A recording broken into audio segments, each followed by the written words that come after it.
IELTS Speaking Part 1 topic, names. Vocabulary. Off the mark.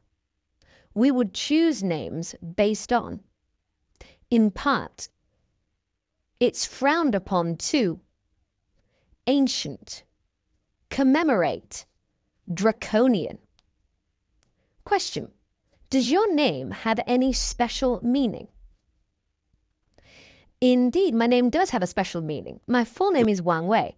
I can give you a loose translation from Chinese to English. Wang would mean king or monarch, while Wei would mean power or extraordinary. So you can think of my name roughly equating to extraordinary king or powerful monarch.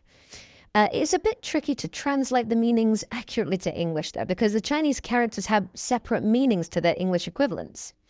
So those translations are actually quite off the mark.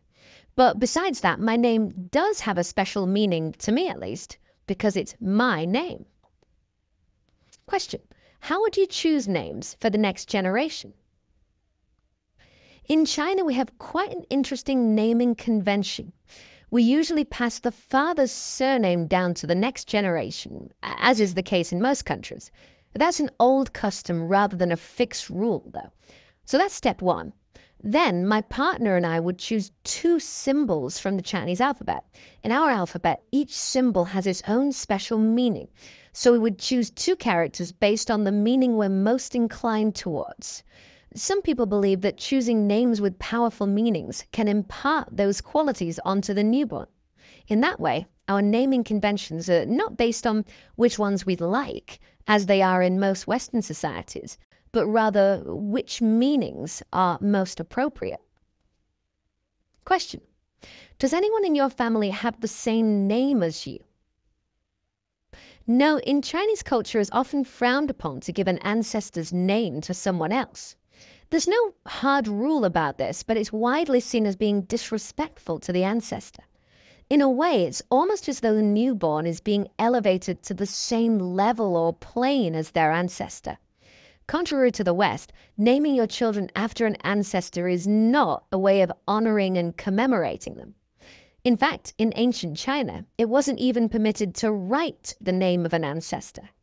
To be honest, that seems like a bit of a draconian law and rather impractical. But no, there isn't anyone with my name or my symbols, and I plan to keep it that way. Question. Are there any names that are more popular than others in your country? Yeah, there are some names that tend to be more common than others. I think a lot of the common names are related to specific time periods. So people born during war might have names with meanings derived from strength, bravery, or honor, for example. Those would mostly apply to males. For females, their names might relate to words like beauty. So I would say some names are simply more popular because of the time period, while others are more popular because of their meaning.